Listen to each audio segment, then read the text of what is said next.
Здравейте на всички автолюбители, на всички автофенове.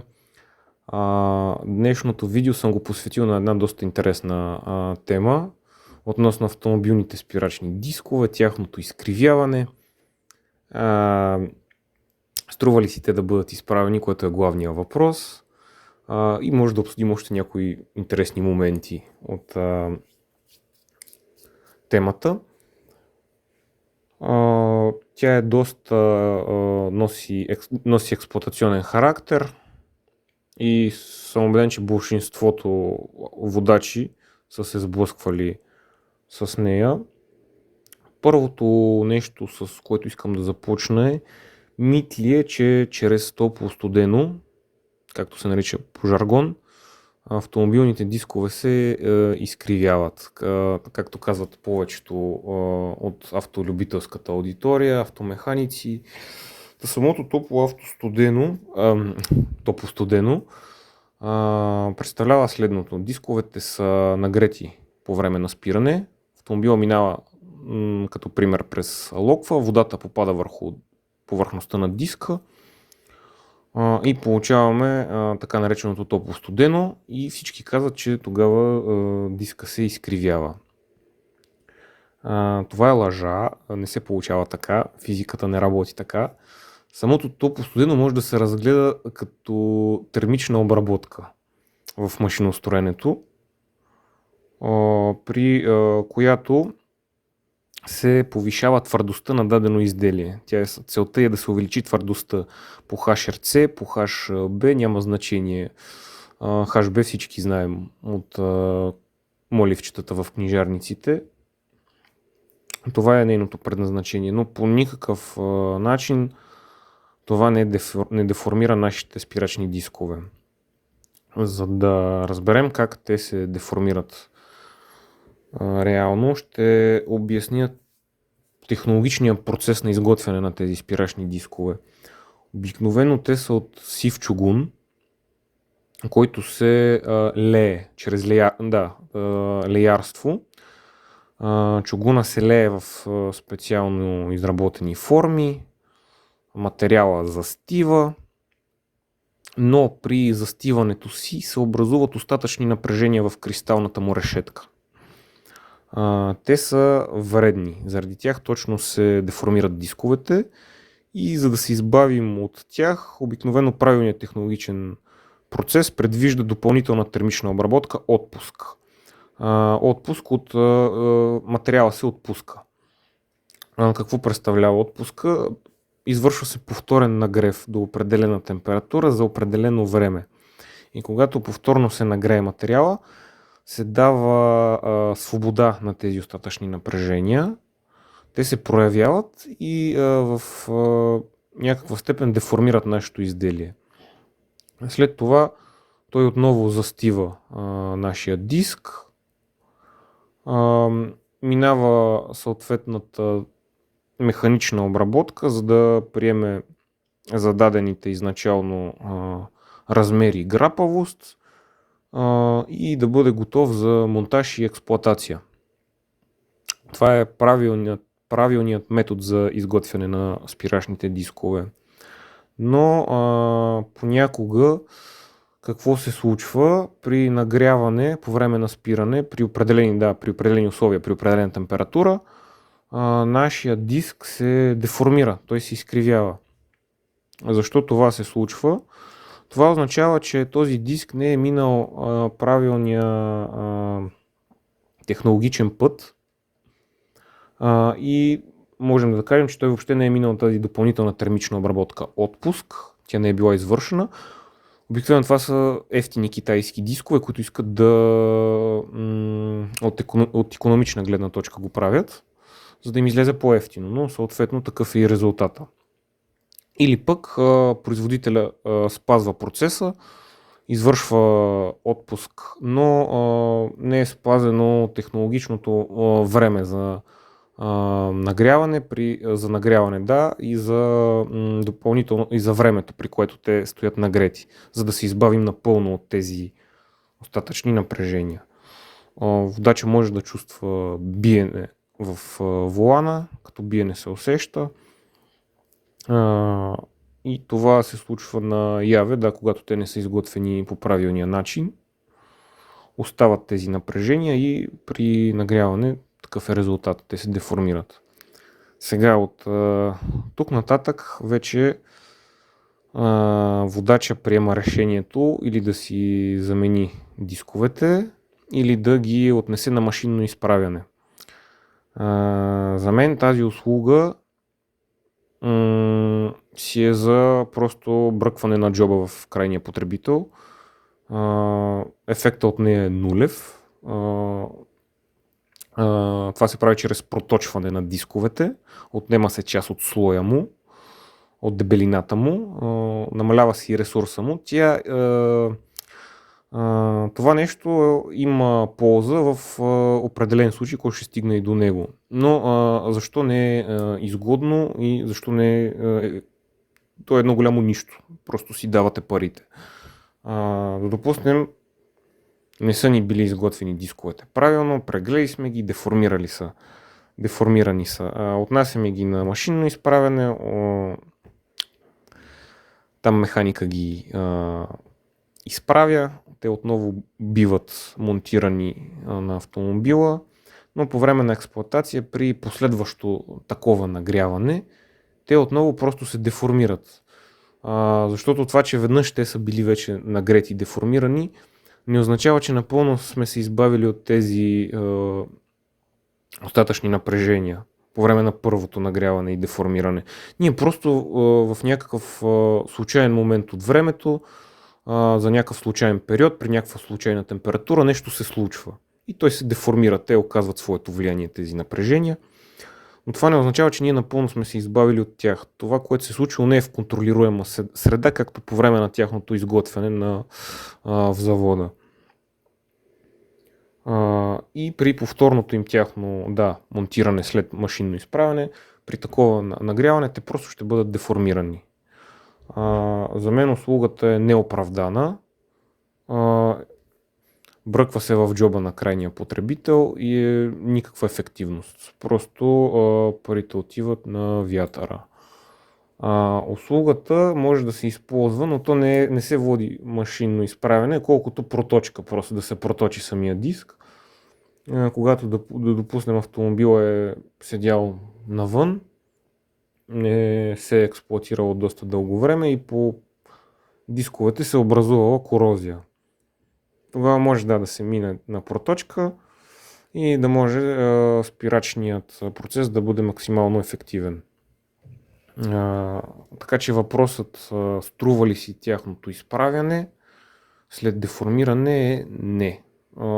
Най-целесъобразно би било да се закупи нов комплект и те да се подменят с нови от друга марка, друг автопроизводител. Но е напълно възможно и просто да сме случили на бракувана партия или нещо такова. Така че с това затварям въпроса.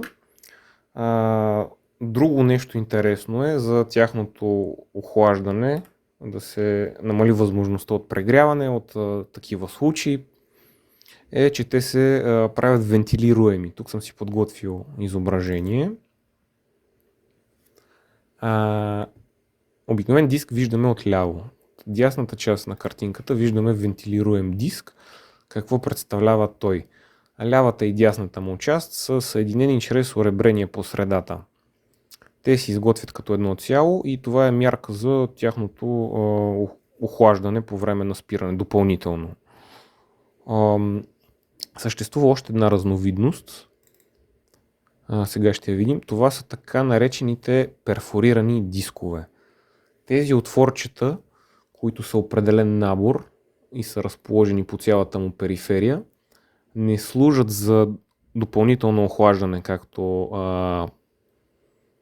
по-голяма част от автолюбителската аудитория казва. Те не са за охлаждане, те са за друго. По време на спиране между диска и накладката се извършва триене логично и малки частици се изпадат от накладката. и заради високите температури те се окисляват и се изпаряват и се образуват така наречената въздушна възглавница между диска и накладката, което възпрепятства спирачния процес, намалява се ефективността на спиране, увеличава се спирачния път и ряд други мероприятия. И обикновено чрез тези отворчета, тези частички, които изпадат от накладката по време на спиране, се отвеждат. Избавяме се от тази нежелана въздушна възглавница и ефективността на спирачния процес се увеличава. Да, това е което исках да кажа за тях. Нещо интересно. Да, и друго нещо, с което ще завърша клипчето. Искам да разкажа за една доста интересна тема в нашето съвремие. Обикновено автомобилите от миналото столетие на задната ос се монтират барабанни спирачни механизми. Не на всички, но на большинството масово почти се срещат такива. Но в днешно време обикновено се слагат дискови механизми отзад. И започва една дилема. Не може ли отзад да се сложат дискови механизми? Те са по-добри, ефективността им е по-голяма. Да, и тази дума ефективност ми е много любима, тъй като много хора я използват, какво влагат в нея и те не знаят. Наблюдава се в нашето съвремие, че повечето механизми на задната ос са дискови, а не барабанни. Но пак практиката показва от миналото столетие, че се използват барабанните. По мое лично мнение, аз не бих казал, че барабанният механизъм е много малко ефективен, той зле спира, както повечето казват, не. Има си причина да се използват барабанни механизми и точно те да са на задната ос. Работата е следната. Обикновено по време на спиране всички буклучета, прашинки, пепел, частички, мърсотия, всичко отива назад. И имаме ли отзад дискови механизми, те, попадайки между диска и накладката, ще действат като абразив, просто като шкурка. И те просто ще износят диска изключително бързо. Изключително бързо той ще стане готов за смяна. Ще му снемат ресурса. Затова практиката е показала, че се монтират отзад барабанни закрити механизми, до които не може да стигнат всички тези буклучета, прашинки, пепел и така нататък. Това е целта отзад да са барабанни механизми. Сега, тя барабанната спирачка си има и своите особености. Обикновено едната челюст, накладката на едната челюст по-бързо се износва от другата. Това е когато имаме само едно спирачно цилиндърче разположено отгоре, а те са закрепени челюстите долу, там са и мосите на въртене. Такава е природата на спиране, без да влизаме в дълбоки подробности на барабанния механизъм. Това може да бъде лесно коригирано от автопроизводителя чрез различна разстановка на тези спирачни цилиндърчета. Той може да сложи и горе спирачно цилиндърче, и долу спирачно цилиндърче, да се избавим от този ефект, при който едната накладка се износва повече. Но дали това е икономически целесъобразно, го решава автопроизводителя и в большинството случаи на по-бюджетните автомобили се слага точно такъв тип, при който едната челюст се износва повече. И то тя се износва по едната челюст повече при движение напред, при движение назад, съответно другата започва да се износва повече. Такава е просто природата на спиране на барабанния механизъм. Сега, наблюдава се такава тенденция за монтиране на дискови спирачни механизми на задната ос в нашето съвремие. Това защо се прави така? Обикновено разстоянието между диска и накладката и барабана, в разстоянието между накладката и диска и между накладката и барабана при различните видове механизми представлява няколко десети, 2 или 3 десети от милиметъра. Но обикновено това разстояние е по-голямо при барабанните механизми. Съответно, тяхното време за сработване е доста по-голямо, където спирачният път се увеличава, а безопасността се намалява. При дисковите механизми е точно обратно. Там е малко по-малко разстоянието и те по-бързо сработват. Спирачният път се намалява и безопасността е доста по-голяма. И тъй като в днешно време на първо място е безопасността при проектиране на един автомобил, автопроизводителите решават да слагат дискови механизми на задната ос. Да, това е причината, поради която това се прави. Да, да допуснем, че всички тези боклучета, прашинки, пепел ще попадат между диска и накладката. Да, те ще се износват по-бързо. Факт, по-бързо ще идва времето за тяхната смяна, но пък заради това производителя гарантира по-добра безопасност на пътя по време на спиране и то, например, в някои критични ситуации.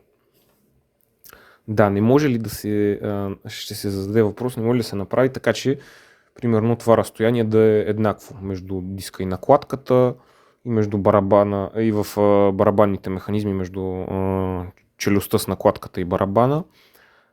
Не може. Конструктивно е невъзможно. Каквото и да се прави, разстоянието винаги е малко повече. Това са десети от милиметър, но все пак е повече при барабанните механизми спрямо дисковите механизми и не може да бъде конструктивно реализирано.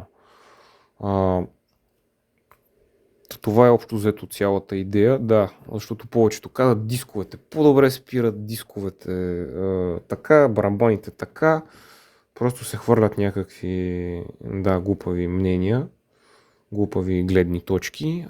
Реално нещата стоят по този начин. Надявам се, че съм бил полезен на аудиторията, която ме гледа. Знанието е сила.